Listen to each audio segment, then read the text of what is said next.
Sir. या. Good evening madam. Good evening sir. Good evening sir. Good evening. बसा. Thank you sir.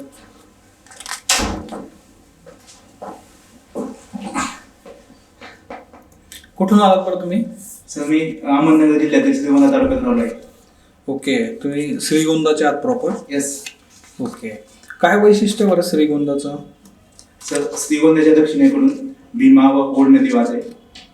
Shrigonda साखर उत्पादनात अग्रेसर आहे. श्रीगोंद्यात 4 साखर कारखाने आहेत. तसेच विसापूर येथे ओपन जेल आहे, तिथे भिकाऱ्यांचं पुनर्वसन केंद्र पण आहे. शिवाय पेडगाव येथे पेडगावचा किल्ला आहे. ओके. अहमदनगरच्या नामांतराबद्दल तुमचं काय मत आहे बरं? सर अहमदनगरचं नामांतर करण्यात येऊ नये असं माझं मत आहे. कारण अहमदनगरचं नामांतर करावं असं तिथून लोकलची मागणी नाही, ते फक्त राजकीय मागणी आहे. आणि शिवाय अहिल्यादेवी होळकरांचं जे प्रशासन होतं त्या प्रशासनाबद्दल 5 वाक्यात माहिती सांगू शकता का? सर अहिल्यादेवी ह्या एक उत्तम महिला प्रशासक होत्या. त्यांनी त्यांच्या राज्यात एक उत्तम न्यायव्यवस्था स्थापन केली. शिवाय त्यांनी माहेश्वरी साड्या तिथे म्हणजे त्यांच्या प्रसिद्ध आहेत, तिथून त्यांनी महिलांना रोजगार दिला. त्यांनी महिलांची एक लढाऊ फलटण तयार केली. शिवाय आपला भारताचा जर इतिहास आपण बघितला तर त्या इतिहासामध्ये महिला प्रशासकांची काही नावं तुम्ही सांगू शकता का? नक्कीच sir.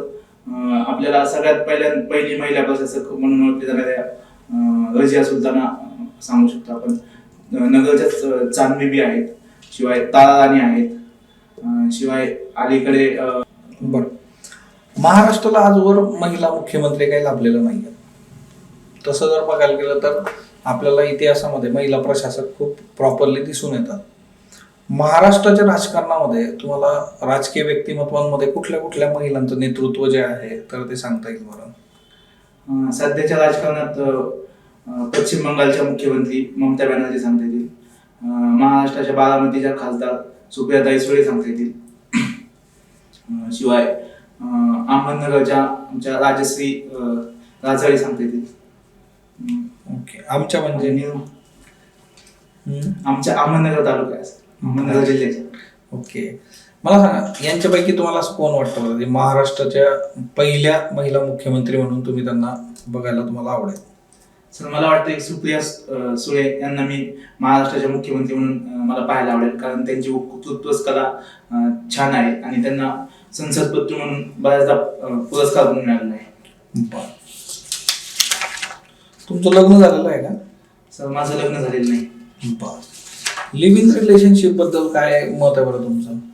Sir live in relationship म्हणजे येणाऱ्या जगात आपण म्हणजे ज्याला त्याची इच्छा असेल ते राहू शकतं असं मला वाटतं. कारण एकामेकाला जाणण्यास त्यांना वाव भेटतो आणि पुढे म्हणजे त्या पार्टनर सोबत आपल्याला लाईफ काढायची आहे. मग तुम्हाला तो पार्टनर कसा आहे हे आपल्याला नक्कीच समजेल.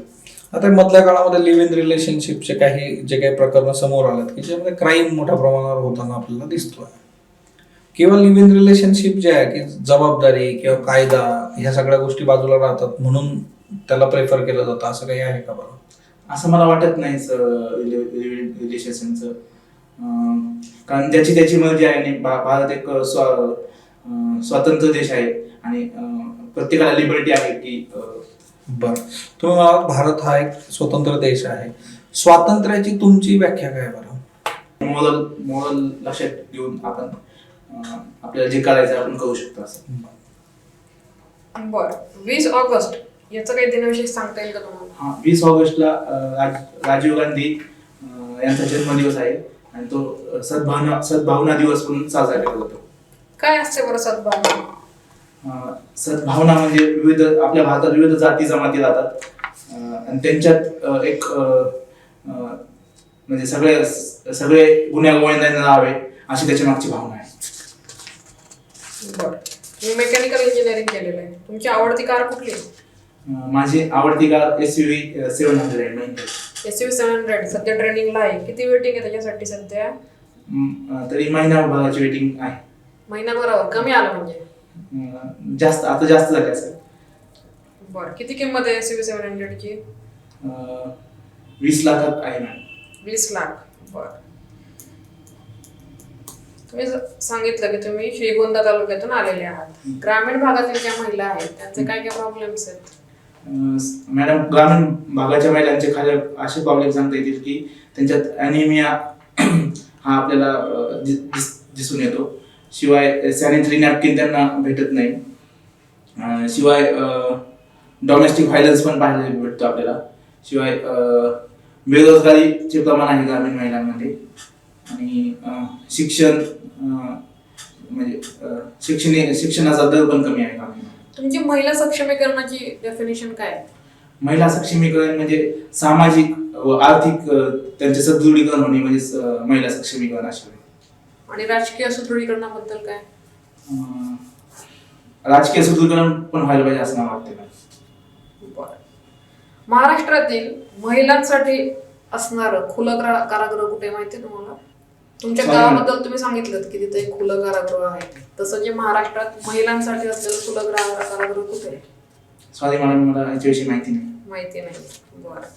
तुम्ही मगाशी पण एक उल्लेख केला होता की उत्तम प्रशासक. तर उत्तम याची तुमची व्याख्या काय? एखादी गोष्ट उत्तम असणं आणि एखादी गोष्ट चांगली असणं याच्यामध्ये कसा फरक करणार तुम्ही? उत्तम म्हणजे आदर्श, म्हणजे काही गोष्टीचे आदर्श ठरलेले आहेत. त्या आदर्शाच्या जेवढे जवळ जाईल तेवढं त्याला उत्तम असं म्हणता येईल. आणि चांगलं कशाला म्हणणार? एखादं एक्झाम्पल देऊन सांगू शकता का की ही गोष्ट म्हणजे चांगलं आणि ही गोष्ट म्हणजे उत्तम, असं सांगू शकता एखादं उदाहरण? बरं. तुमचं लग्न झालेलं नाही ते पण सांगितलं तुम्ही. तुमच्या होणाऱ्या जोडीदाराकडनं तुमच्या काय अपेक्षा आहेत? माझ्या होणाऱ्या जोडीदाराकडून समजूतदारपणा हीच एक अपेक्षा आहे. एकच अपेक्षा आहे? हो मॅम. पण ते तुम्ही ठरवणार कसं की ते समजूतदार आहेत? ते कसं कळेल तुम्हाला? त्यांच्याशी भेट घालून बोलून दोघं समजूतदार कम्पॅटेबिलिटी वगैरे चेक करून. जोडीदारांमध्ये दोघं समजूतदार पाहिजेत की एक समजूतदार असला तरी गाडी बरोबर चालू शकते? बरं, एक समजूतदार असला तरी चालू शकते गाडी. मग आता जर तुम्ही समजूतदारपणा घेतला तर मग चालू शकते, फक्त कम्पॅटेबिलिटी पाहिजे त्या व्यक्ती. पण तुम्ही किती वेळा भेटाल? 4-5 वेळा, 8-10 वेळा, किती वेळा भेटणार? त्यातून तेवढ्या कमी काळातून तुम्हाला कळेल का की ते समजूतदार आहेत की नाहीत? बाकीच्या लोकांकडून पण आपल्याला त्या व्यक्तीविषयी माहिती मिळते.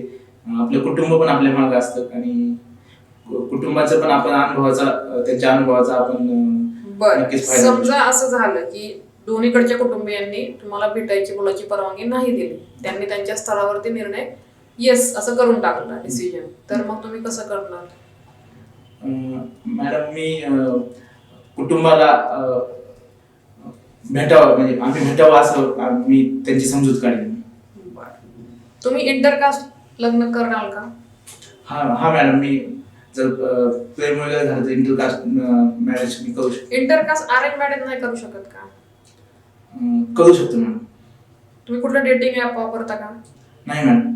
नाही वापरत का बरं? आजकाल ते सगळे युथ वापरतात ते.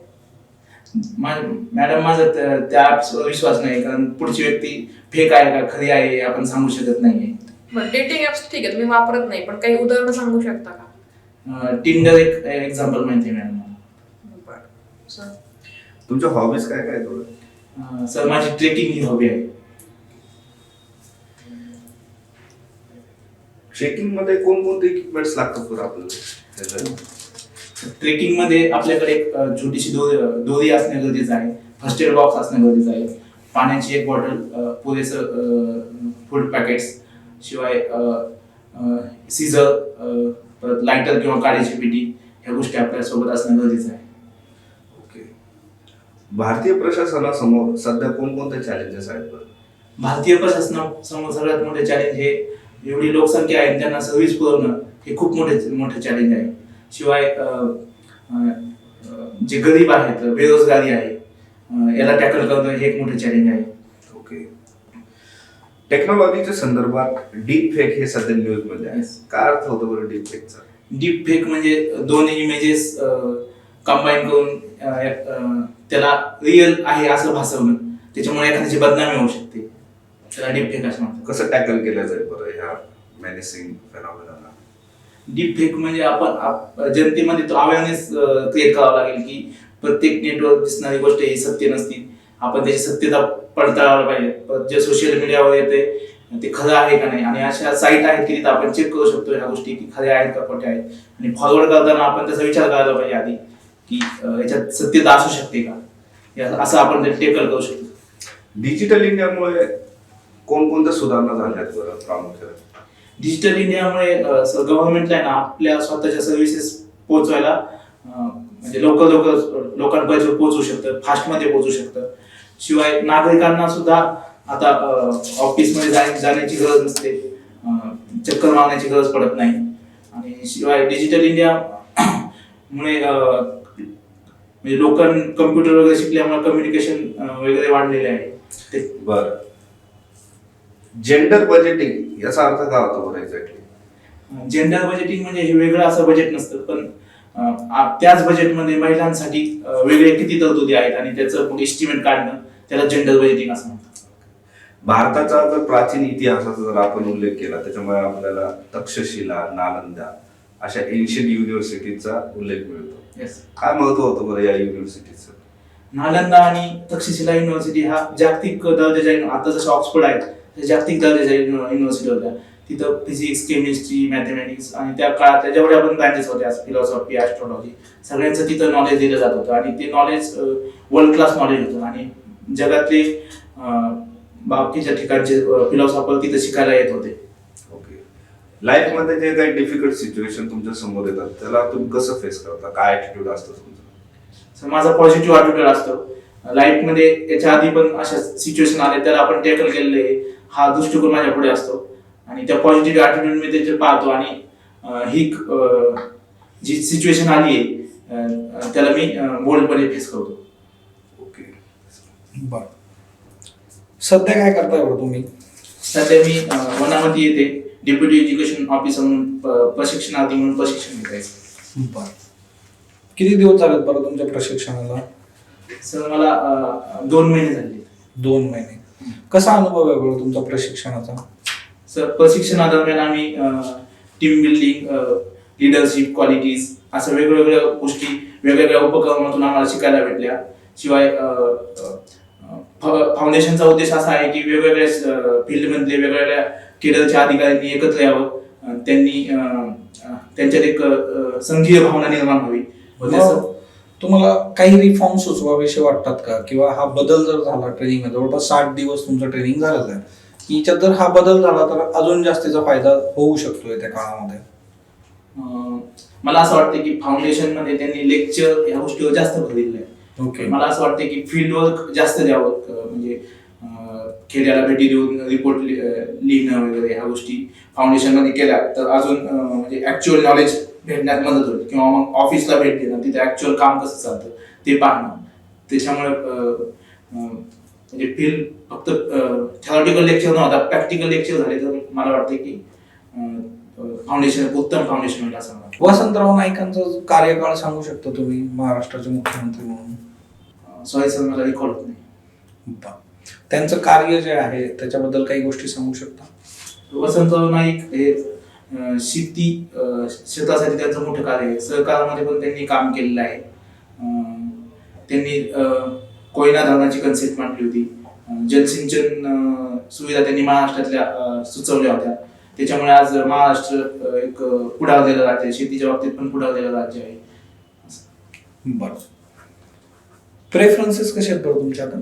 सर माझा पहिला प्रेफरन्स उपजिल्हाधिकारी आहे, दुसरा पोलीस उपाधीक्षक आहे, तिसरा तहसीलदार आहे, चौथा मुख्याधिकारी आहे आणि 5वा गट विकास अधिकारी आहे. लास्ट वन कुठला बरं? लास्ट वन शाळा नाही सर, माझे लास्ट वन सीओ आहे, सीओ लास्ट वन. बरं, तुमची पर्सनॅलिटी DYSP ला पण चांगली सूट झाली असते की तुम्ही पहिला क्रमांक का नाही दिला बरं DYSP साठी? सर मी सीओ उपजिल्हाधिकारी म्हणून आपण वेगवेगळ्या विभागांवर देखरेख ठेवू शकतो. आणि सर माझा उपजिल्हाधिकारी हा पहिला प्रेफरन्स असल्यामुळे माझा विचार करतात बेस्ट कोणता आहे तर DYSP हा माझा दुसरा प्रेफरन्स. बरं, चालेल, येऊ शकता तुम्ही. Best of luck. Thank you sir. Thank you madam.